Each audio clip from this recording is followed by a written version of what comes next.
Цаад яал сонсон хүн нь үнэхээр алуурчин биш байвал яах вэ? Харин жинхэнэ алуурчин нь цагдаа нарын нуусан нууцыг мэддэг бол. Хээж охины хэргийн ард нуугдсан аимшиг түнэн ил болно. Сайн мэцхан үзэгчдээ The Scarecrow цувралынхаа 9 дугаар ангийг хүлээн авна уу?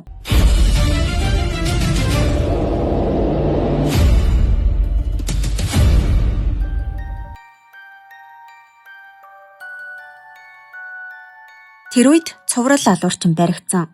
Бүгд амар амгалан болсон байсан. Гэхдээ сэтгэлийн хэнгүнд би хоосорсон. Тэгээд тэр өдөр тэр охиныг олж харсан гэж алуурчин камурдагчд ярьдаг. Тэр өдөр хээж охин сүньонтэй тааралдаж байхыг гихван алсаас ажиглана. Охин сүньоны гэрт бүтэнсээ өдөр очиж болох уу гэж асуух бөгөөд сүньон тэгэлгүй яах вэ? Хоёулаа тэр өдөр зайрмаг эдцгээе гэж хэлээд салцгаасан байдаг. Энэ өдрийг алуурчин дүрсэлж ярихдаа охиныг гэрэлтэн инээмсэглэж байгааг нь хараад би ч бас инээмсэглэж байсан. Тэр өдрийг маш тод сандаг. Нарт өнсөн, намайг тэрсэн сайхан өдөр байсан. Алуурчин тэр аимшигт өдрийг ингэж бахархалтайгаар яриад би тэр өдрөөс хойш манууха байхаа болсон гэж хэлдэг.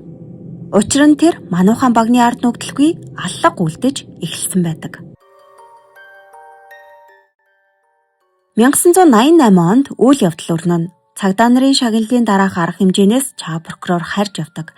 Гэтэл сүньон гудамжинд хээж охиныг хайж байх бөгөөд охины ээжтэй хамт зарлал тарааж байхыг хардаг. Том эцтэй түүнийг харсан чаа прокурор санаалтна. Гибомыг үхэл түргсэндээ гимшингүй байдаг бололтой. Дүрс солигдоход Кансоны цагдаагийн газрын 3 дугаар хилцээний дараагаар зам мөрдөгч томилогдсон байдаг. Түүнийг баяртайгаар хүлээж авах бөгөөд тэдний замд нь кам мөрдөгч сууж байхын тэр. Мөрдөгчд түүнээс яах гэж ирснийг нь асуутал кам мөрдөгч цувралгүй амны хэрэг дуусаагүй байгаа. Орж байгаад ярилцъя гэд дотогшорно. Харин нөгөө талд им сугмааны шүүх хурал үргэлжилж байлаа. Түүний өмгөөлөгч Фин гэрч дуудах бөгөөд тэр нь Бан Гёммо эмч байдаг. Сугмааны өмгөөлөгч түүнээс цувралгүй амны хэргийн задлан шинжилгээг хийсэн эмч учраас хэрэгтний арга барилыг хамгаас сайн мэдэх хүн гэж гэрчээр дууджээ. Тэгээ саяхан мөвөнд гарсан хэргийн талаар түүнээс асуудаг. Камурдагч мөвөнд болсон хүн амны хэргийн хохирогчийн цогцыг Кансонд авчирч Бан эмчээр задлан шинжилгээ хийлгэсэн байдаг. Задлан шинжилгээгээр Кансоны цуврал алуурчин мөвөнд аллах үйлцэн болохыг Бан эмч гэрчилдэг. Харин чаа прокурор үүнийг дуураймал хэрэг гэж маргахад Бан эмч задлангийн шинжилгээний хариуг өөрийн нүдээр л хараагүй бол яг ижилхэн ингэж хуулбарлах боломжгүйгээд эргэлзээгүй нэг хэрэгтэн гэж үздэг. Сугмаанд манд багхан ч гэсэн аврагдах итгэл төрнө. 8 настай хээж охин алга болоод 1 сар өнгөрчээ. Охины аав цагдаагийн газарт ирсэн байх бөгөөд офицерт уулзаж байдаг. Тэр миний охиныг хайж байгаа юм уу гэж асуухад офицер тэгэлгүй яах вэ? Удахгүй тантай нэг мөрдөгч очиж уулзах болно гэж шивнэдэг. Гэтэл үүнийг сонссон Шинков энэ хэргийн талаар кам мөрдөгчд яах гэж хэлсэн юм бэ? Түүнийг асуудалд оруулахын нэмэр гэж офицерт уралдаг. Шинков маань ямар нэг зүйлийг мэдээд тэрийгэ нуугаад байгаа бололтой сандарч байдаг.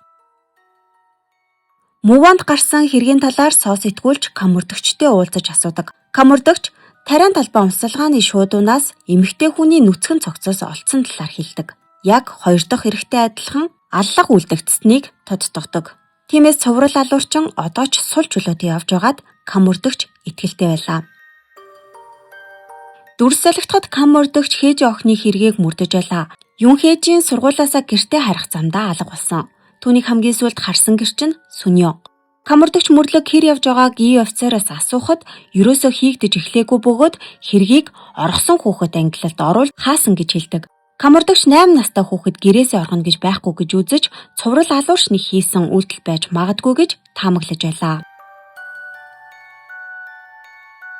Сос итгүүлж сугмаантай уулзахад цагдаа нар түүнийг хэрэг хүлээтэл нь унтуулаагүй. Эцэстээ юу ярьснаа ч мэдхээ болсон гэж хэлдэг. Шүүхтэр яагаад энэ талаар хэлээгүй юм бэ гэж асуухад мэдүүлгээсээ буцвал бүр хүнд ял өгнө гэж дарамтлсан байдаг. Гэтэл эцэст нь түүнд цаад ял оноочихсон. Соо сэтгүүлч түүнээс хашаад авч чаддаг байсан эсхийг нь асуухад Сугмаан би амьдралдаа ганц ч удаа хашаад авч үзээгүй гэж хариулдаг. Харин тэр шөнө яагаад тэнд явж байсныг нь асуухад санахгүй байна гэх боловч Соо сэтгүүлч түүнийг ямар нэг зүйл нууж байгааг нь мэддэг. Дараа нь тэр Сугмааны ажлын эгчтэй нь очиж уулзах бөгөөд тэр эмэгтэй тэмдэглэлээ шалгаж үзээд Сугмаан хэрэг гарсан өдөр эгчтэйгээ уулзахаар явсан гэж хэлдэг. Тэгээд шүн дунд гэртээ ирсэн байна. Ингээд Соо сэтгүүлч Сугмааны эгчийг хайж эхэлнэ. Камордогч дээр Шинков ирээд хийж охины хэргийг мөртгөө болохыг анхааруулдаг. Тэгээд тэр дарга нар мэдвэл дахиад цахилгын шийтгэл авна гэхэд Камордогч цахилгын шийтгэл хүлээх нь хүүхдээс чухал гэж үү гэж уралдаг. Гэтэл Шинков таны хайгаад байгаа тэр хүүхэд өгсөн хүүхэд шүү дээ гэж хэлхэн тэр. Энэ хэсэгт Шинков хүүхдийн талаар ямар нэгэн зүйл мэдээд байгаа нь анзаарагддаг. Яг тэр үед Хээжиний гэр бүл Сүнёны хамт гарч ирж таарах бөгөөд юу гэсэн үг болохыг нь асуудаг. Хариуд нь Камордогч цуврал алуурчин сул байгаа гэж сэжиглэж байгаагаа хэлээд Хээжийн өмнө нь ууланд сэжигтэй эрэгтэй хүн харсан тухай ярьж байсан эсхийг нь асуудаг. Гэвч хинэн ч тийм зүйл сонсоогүй гэж хариулна. Охины ээж тэгвэл миний охин тэр ууланд байгаа юм уу гэж асуухад Камордогч баттай хэлж чадсангүй. Цөхөрсөн ээж нь охиныг мань олоод өгөөч амьд юм уу өгсөн юм уу гэдгийг нь мэдмээр байна хэмээн гуйхад Камордогч тэдэнд туслахаа илэрхийлээд явдаг.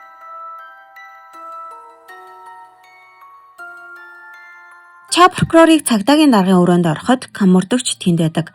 Та сөүл рүү буцаагүй юм уу гэхэд цагдаагийн дарга хэрэг хаагдаагүй байгаа үсттэй. Түүнээс болоод миний хугацаа дуусахгүй байна гэж хариулна. Тэгээ цагдаагийн дарга Камордогчд ярьж байснаа үргэлжлүүл гэж хэлдэг. Камордогч 1 сарын өмнө алга болсон 8 настай Хээж охиныг цуврал аллагын бас нэг хохирогч байж магадгүй гэж бодож байгаагаа хэлдэг. Гэтэл Ча прокурор цогц нь хаана байгаа юм гэхэд Камордогч Хээжинийг хамгийн сүүлд харсан ууланд 90 хах ажиллагаа явуулах хэрэгтэй гэж хариулдаг. Ча прокурор үүнийг эсэргүүцэж Камордогчтой хэсэг маргалдахад цагдаагийн дарга эрхлийн ажиллагааг эхлүүлэхийг тушаадаг. Маргааш нэрлийн ажиллагаа эхэлж Камордогчийн гуйлтаар Шинков удирдах байлаа. Харин Камордогч Сугмааны шүүх хуралд гэрчээр оролцож байдаг. Ча прокурор түүнээс Кансон болон Мөвөний цуврал алгын хэрэгүүдийн холбоог асууж хэрэгтэн Кансоноос Мөвөн рүү нүүсэн байж болох уу гэхэд Камордогч боломжтой гэж хариулдаг. Тэгвэл 6 дахь хохирогчийн задлангийн дүгнэлтийг Камордогч харсан эсхийг нь асууж тэрч бас дөөрөмөл хэрэг үлдэх боломжтой гэдгийг сануулдаг. Энэ асуултад Камордогч боломжтой гэж хариулах бөгөөд гэхдээ Кансоноос Мөвөн рүү шилжсэн ганцхан хүн нь би. Харамсалтай нь хэрэг гарах үед би ээлжтэй байсан. Үүнийг нотлох баримт ч байгаа гэж хэлдэг. Ингээд Ча прокурорын төлөвлөгөө нурдаг.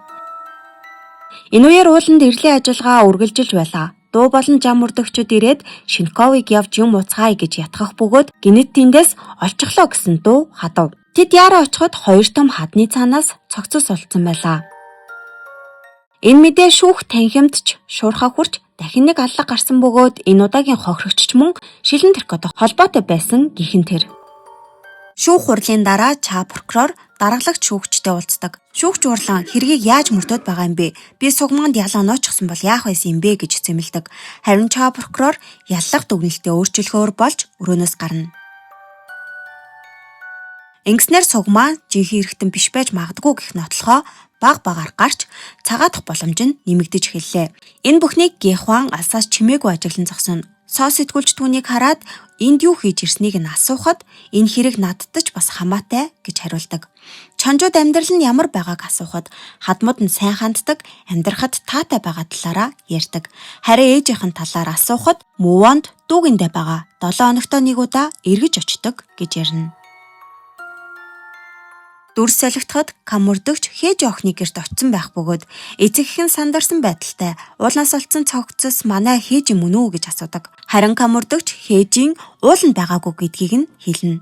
Энэ үгийг сонссон эцэг эх нь амьсгаа авч багхан ч гэсэн найдвар тээж үлддэг. Тэгвэл манай Хээжийн аюулгүй байгаа байх нэ гэж асуухад Камордогч тэднийг дэмий түгшээсэндээ уучлалт хүсв. Тэгэхэд уулнаас олцсон цогцос Хээжийн биш харин өөр нэг эмэгтэйн цогцос байдаг. Тэр орой Камордогч хэргийн газарт дахин ирнэ. Хээжинийг хайж байсан газраас өөр цогцос олдсон нь зүгээр нэг тохиолдол мөн үү гэж эргцүүлдэг. Нэг л зүйл дутуу санагдаж би яг юун дээр алдчихав гэж бодож суудал хэн нэгэн гарч идэн тусгасаар ирж байлаа. Тэр хүн нь Шинков байх бөгөөд хэргийн газраас холгүй нэгэн газрыг ухаж эхэлдэг. Дүрс үүнээс өмнөх үйл явдлыг харуулна. Хээжи охин аль хэдийн цуврал алуурчинд амиа алдсан бөгөөд цагдаа нар түүний цогцыг олсон байдаг. Охиныг цуврал алуурчны арга барилаар хөл гарыг нь хүлж, хоолойг нь боож хөнөөсөн байжээ. Цагдаа нар хэрэгтнийг барьсан гэж шагнагдахын өмнөхөн болсон үйл явдал учраас тэд үннийг нуун охины цогцыг булжээ. Хээжи охиныг цогцыг нуухад Шинков, дуу болон зам өрдөгчд оролцсон байдаг. Хэрв энэ хэрэг илэрвэл өөрсдөө шийтгүүлэхээс айж хэргийг чимээгүй хааж шагнал хүртсэн байдаг. Ийм учраас хээжи охины эцэг их охиноо эрен сурвалжлахыг хүсгэд тэд охиныг оргосон хэрэг гэж үзээд хэрэгсэхгүй болгожээ. Шинковын тэр хүүхэд аль хэдийн өгсөн энэ хэрэгт битгий орооцолдоорой гэж камурдагчид анхааруулсан шалтгаан нь ч энэ байжээ. 2019 он алуурчин энэ бүгдийг мэдэж байсан бөгөөд энэ ууланд юу ч хийсэн мултарч чадхаар санагдсан талаараа ярьдаг. Нэг өдөр алуурчин ууланд алхаж явтал хажуугаар нь зүрж өнгөрөх эмэгтэй бүдэрч унжээ. Тэр түүнээс зүгээр эсхийг нь асууж дөхөж очоод эмэгтэй өмссөн шилэн тэрког хараад өвчин нь гинэт хөдөлдөг. Хэсэг хугацааны дараа тэр эмэгтэй амийг хороочхоод хажууд нь тамхи татаж суутал хурд барьсаар ирэх Шинковыг олж харна. Шинковын ухаж байсан тэр газар алуурчин охиныг алсан байх бөгөөд тэнд тэд охиныг булсан байжээ. Ингээд хээжи охины сураггүй алга болсон хэргийн ард нуугдсан аимшиг түнэн аажмаар ил болно. Камурдагч алуурчнаас энэ бүхнийг сонсоод тэрийг чи өөрийн нүдээр харсан гэж үү гэж асуудаг. Алуурчин хариуд нь яасан худлаа аимшиг санагдаж байна уу гин. Камурдагч тэгээ тэр хүүхэд яг яасан юм бэ гэхэд алуурчин тэрийг би мэдэхгүй. Гэхдээ Шинков хээжи охины цогцыг ил гаргаж тавиад явсны дараа дахиад 2 хүн хурч ирээд цогцыг авч явсан гэж хэлдэг. Харахгүй байсан болохоор хэн авч явсныг нь харж чадаагүй гэх алуурчин миний алсан хүүхдийн цогцыг хэн авч явж нуусан юм бол гэснээ тэд цагдаа нар байсан байх гэж хэлдэг. Харин одоо миний асуух ээлж. Алуурчин камурдагч руу харснаа чи тэр хүүхдийг яасан юм бэ гэж асууна. Ингээд цувралын маань 9-р анги үзэгчдийг цочирдуулсан асуулттайгаар төгсөнө.